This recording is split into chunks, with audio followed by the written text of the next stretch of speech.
All right, guys, welcome back. Ryan here again. So today I wanted to talk about this def level sensor issue shortage that's pretty much prevalent with Kenworths and Peterbilts with PACCAR. So as you guys know, we've gotten all these questions, and actually somebody asked me to do a video and talk about it a little bit. This truck, this is a 2013 behind me, which I do have for sale. Hint, hint, nudge, nudge. Anybody's looking.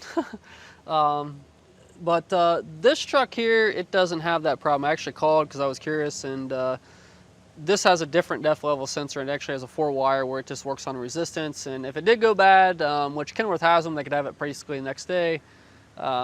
If I couldn't get one, I could stick a resistor in there and make it think that it was full all the time, or depending on what resistor I put in it, because there's a resistance reading, I think from like 440 ohms to like 4,700 ohms. So the higher ohms reading would be empty, where the lower one is being full. So this would be pretty easy to trick. And that's the problem, is that like everybody's asking with the newer trucks, like with the 2015s and newer basically, a lot of people are like, oh, can't you just hot wire it? Can't you just make it, trick it or whatever? The issue is with these sensors and the way we've came in the last couple of years, the last 5-6 years with technology, is that these are smart sensors. The way that they talk to, the sensor talks to like the after treatment module, then talks to the ECM and then the cab module. It's like computer language. It's ones and zeros, or you couldn't even test it with resistance or an ohm reading or with a voltage reading. You'd almost have to use an oscilloscope for the most part, where you see that wavelength, and that's how these communicate. I mean, I've worked for a Manitowoc Grove crane dealer, and a lot of the cranes and stuff like that, they were using that like with your control, your joystick controls. It's pulse width modulation, or PWM, and that's how that pulse width, it transfers that to like the hydraulic motor on a hoist, the sensors and controls on that, and it controls the speed of your hoist and stuff like that. So, but there's no way you can, without having electronic service tool such as Davy or Jaw Test or Cummins Insight, whatnot. There's no way to see those readings other than like an oscilloscope, where you could actually see what's going on.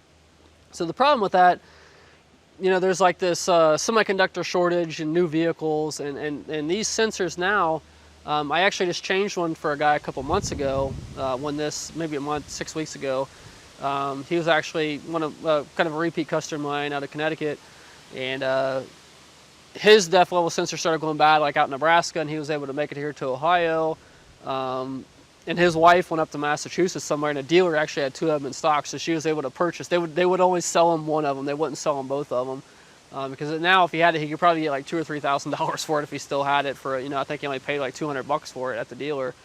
They were able to overnight that to me, and we were able to put that in real quick. And that def level sensor, this is a def tank. If we take this cover off here, that def level sensor just goes in the top of the tank. I mean, it only took me like an hour and a half to change.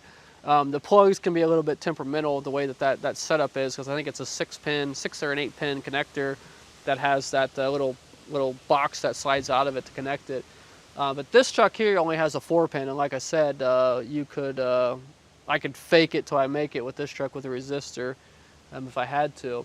So again, like the problem with that, like a lot of guys are asking, as I might have said earlier, oh, can't you just hot wire it? I mean, and with that type of technology, there's no way around it unless they, which I believe PACCAR, Kenworth, Peterbilt, what they're doing right now is an emergency fix, is they're actually doing like a delete type of thing with software to get these guys back up on the road, instead of waiting for 2.5-3 months for a stupid level sensor for your def tank when it's full all the time. So other than that, guys, with parts and stuff like that, I've never really had an issue. There's a lot of aftermarket stuff out there. So I mean, and a lot of dealers today, since they don't have stuff available, they'll actually give you the part numbers over the phone.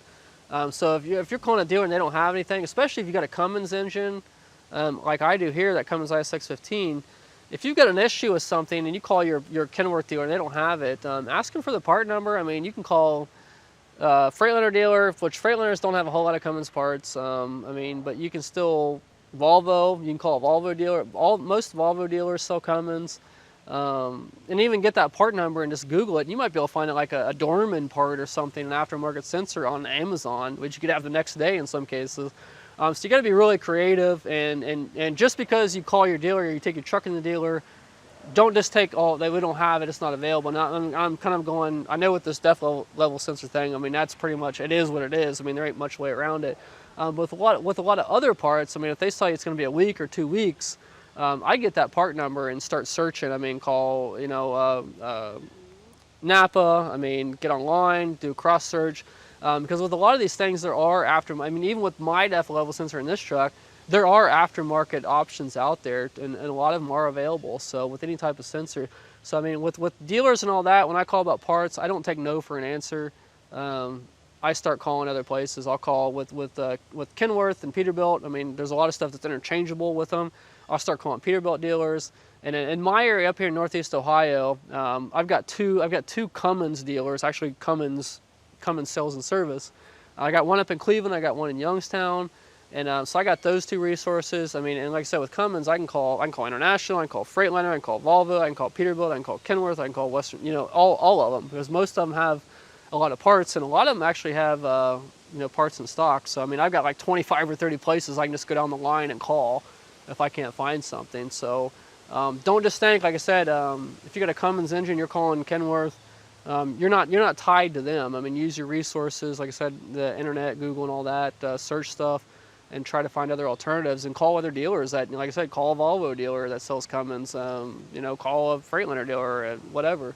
And a lot of times you might be able to find that stuff out there. So it's all about persistence and not taking no for an answer. I mean, in some cases like this depth level thing, I mean, it is what it is. You're kind of screwed unless you get that. Like I said, I've heard they have a computer update out there, or a temporary fix to get guys on the road. But other than that, so I just want to talk about that, guys, for a minute. And like I said, with parts, especially with like drivetrain parts, Cummins parts, stuff like that, I don't take no for an answer. I pick up the phone, get the part number, start, you know, smile and dial, pick up the phone, start calling, and somebody most likely, I mean, you might have to go out of your area a little bit, maybe, you know, like here, like in my area, I've really had no issues because I have so many resources here.